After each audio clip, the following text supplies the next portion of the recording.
10వ వచనం. నశించిన దానిని వెతుకు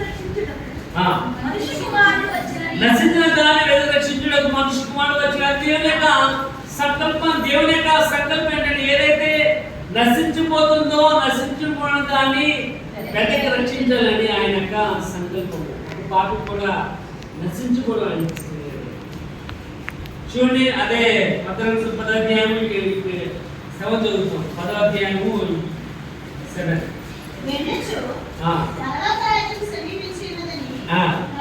ప్రకటించి ఇక్కడ రాయబడింది పరలోక రాజ్యం సమీపంగా ఉన్నదని ఏం చేయాలన్నా ప్రకటించాలి. దేవుని యొక్క సంకల్పం ఏంటంటే భూమి మీద ఉన్న ప్రతి వారు కూడా పరలోక రాజ్యములోనికి పాత్రులుగా ఉండాలని ఆయన యొక్క ఆలోచన.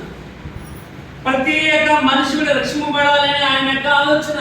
కాబట్టి శాప ఆ తిమింగలము దేవుని యొక్క సంకల్పం నెరవేర్చింది కనుక నువ్వు కూడా దేవుని యొక్క సంకల్పాన్ని నెరవేర్చాలి.